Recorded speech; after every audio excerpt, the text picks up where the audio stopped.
Hello everyone, I welcome you to it's awesome science. इस channel पर आपको पूरा का पूरा साइंस पेडागोजी का सिलेबस डिटेल्ड में मिलेगा और बहुत ही इजी तरीके से आपको क्लैरिटी भी मिलेगी ताकि आपको पेपर तक अच्छे से क्लियर हो जाए सारे कंसेप्ट। तो आज जो होगी वो फर्स्ट क्लास होने वाली है और आप अपने सिलेबस को मैच कर सकते हैं। अब आपके सिलेबस के अकॉर्डिंगली फर्स्ट टॉपिक है nature and structure of science. So basically science क्या है, नेचर क्या है साइंस का, देखिए। The nature and structure of science refer to the principal characteristics and organization of teaching learning science।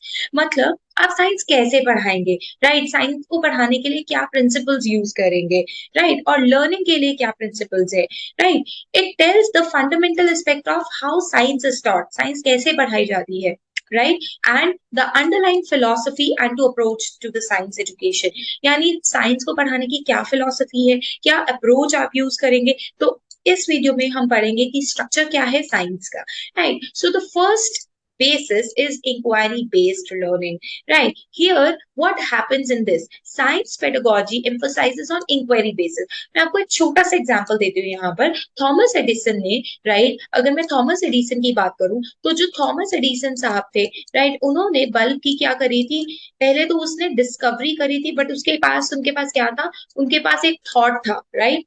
उनके पास एक थॉट था और उस थॉट के ऊपर उन्होंने ये सोचा कि मैं दुनिया को कैसे रोशन कर सकता हूँ।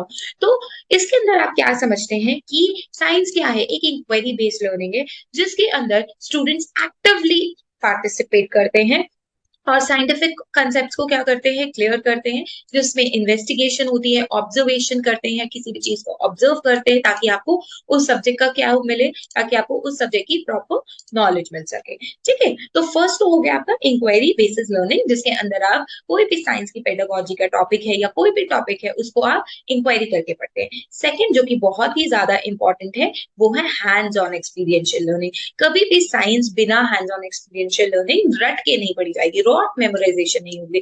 तो हैंड्स ऑन एक्सपीरियंशियल लर्निंग मतलब करके की जाएगी। अगर आप फिल्टरेशन करा रहे हैं, आपके घर में आरओ है, तो आप बच्चे को दिखाएंगे कि किस तरीके से फिल्टर पेपर काम करता है। ठीक है, लैब में जाके एक्सपेरिमेंट्स कराएंगे, डेमोन्स्ट्रेशन कराएंगे, ईयर की वर्किंग बता रहे हैं तो ईयर का मॉडल लाके डेमोन्स्ट्रेट करेंगे, प्रैक्टिकल एक्टिविटीज कराएंगे। फ्लोट सिंक सिखा रहे हो तो फ्लोट और सिंक देखकर सिखाओगे, मतलब पानी लाकर कोई भी चीज तैर रही है या डूब रही है उसके बारे में बताओगे ताकि उनको उनका रियल वर्ल्ड एप्लीकेशन मिल सके, राइट? तो नेचर ऑफ साइंस में अभी हमने क्या पढ़ा, पहला हमने पढ़ा कि इंक्वायरी बेसिस लर्निंग होती है साइंसेस, और सेकेंडली हैंड्स ऑन एक्सपीरियंसेस जरूरी है बच्चे के लिए।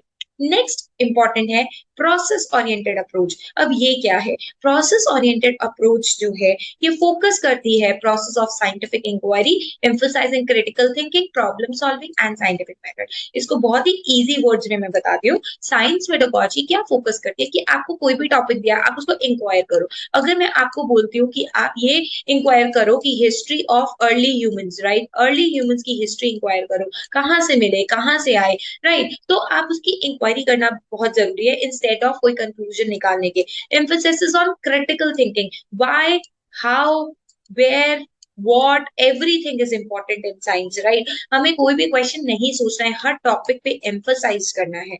प्रॉब्लम सॉल्विंग स्किल, आपको कोई भी क्वेश्चन मार्क दिया है उसका क्वेश्चन मार्क को आपको हर उसके एस्पेक्ट से करना है कि वो चीज क्यों हुई, कैसे हुई, उस प्रॉब्लम को सॉल्व करने के आपको बहुत सारे प्रूफ्स निकालने हैं साइंटिफिक मेथड यूज करते हुए। सो स्टूडेंट्स क्या लर्न करते हैं प्रोसेस ओरिएंटेड अप्रोचेस में? वो हाइपोथेसिस बनाते हैं अपने एक्सपेरिमेंट्स के बेसिस पे, राइट? ये याद रखिएगा, किस बेसिस पे? अपने एक्सपेरिमेंट्स के बेसिस पे वो बनाते हैं हाइपोथेसिस, राइट? और इसके अंदर आप ये बोल सकते हैं कि स्टूडेंट्स को हाइपोथेसिस बनाने के लिए एक्सपेरिमेंट्स को डिजाइन करना पड़ेगा और डिजाइन करने के बाद वो डाटा को एनालाइज करेंगे, एक बार रीड करेंगे और फाइनली कंक्लूजन निकालेंगे। और आप ये भी बोल सकते हैं कि प्रूफ रीडिंग करना बहुत इंपॉर्टेंट है। क्या प्रूफ रीडिंग समझते हैं? प्रूफ रीड होता है कि आपको एक बार फिर से अपने एक्सपेरिमेंट को या अपनी प्रॉब्लम को चेक करना है कि आपने वो जो काम किया है वो सही भी है या नहीं है। आई होप आपको प्रोसेस ओरिएंटेड अप्रोच क्लियर हो गया होगा। फर्स्ट हमने किया इंक्वायरी, सेकंड किया हैंड्स ऑन एक्सपीरियंसेस, थर्ड हमने किया प्रोसेस ओरिएंटेड अप्रोच। नेक्स्ट जो है हमारी साइंसेस, उसके अंदर आता है very important integration of content and skill. Integration का क्या मतलब होता है? इंटीग्रेशन का मतलब होता है सारे स्किल को कंबाइन कर देना, राइट? तो integration of scientific content knowledge with the scientific skills. So ये रॉड मेमोराइजेशन से काफी दूर है, यानी इसमें हम रट्टा नहीं लगाते हैं, हम अपने एक्सपेरिमेंट्स को करके देखते हैं और उसके बाद हम उससे प्रूफ निकालते हैं या उससे कंक्लूजन निकालते हैं, जिससे बच्चों में साइंटिफिक लिटरेसी बढ़ती है, साइंस में इंटरेस्ट बढ़ता है, साइंटिफिक कॉन्सेप्ट की अच्छे से अंडरस्टैंडिंग होती है। बच्चे क्या कर पाते हैं, एबल होते हैं प्रॉब्लम को सॉल्व करना और उसे इवेल्युएट कर सकते हैं उस इंफॉर्मेशन को, whether that information is correct और नॉट करेक्ट, राइट? सो आपको उस प्रूफ को वेरीफाई भी करना है अगर आप जो भी एक्सपेरिमेंट कर रहे हो। सो हर एक स्किल को आपको साइंस में इंटीग्रेट करना है। और आपको मैं एक और यहाँ पर छोटी सी बात कहना चाहूंगी, no subject is studied in isolation. कोई भी सब्जेक्ट को आइसोलेशन में आप नहीं पढ़ सकते, हर सब्जेक्ट को इंटीग्रेट करना ही पड़ेगा, राइट? नेक्स्ट है हमारा सोशल एंड कोलैबोरेटिव लर्निंग।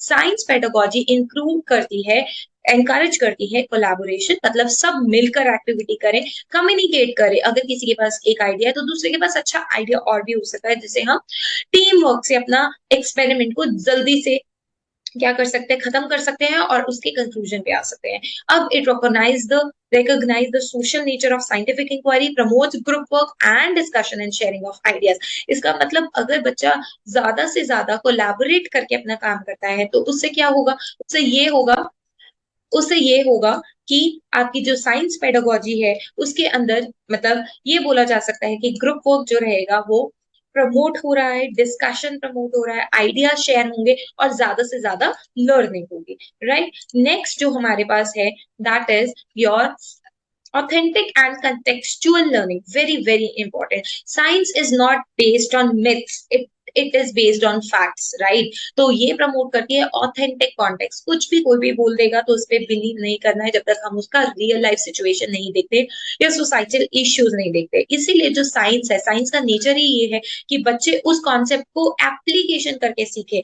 जब तक बच्चा एप्लीकेशन नहीं करता है तब तक साइंसेस का कोई भी फायदा नहीं है। और हर ऑब्जेक्ट, चाहे वो बायो हो, चाहे वो आपका फिजिक्स हो या केमिस्ट्री हो, हर किसी को, हर क्वेश्चन को आप इन तीनों कॉन्सेप्ट में से किसी एक से जरूर जोड़ेंगे और उसको प्रूव करने के लिए कुछ ना कुछ एक्टिविटी करेंगे।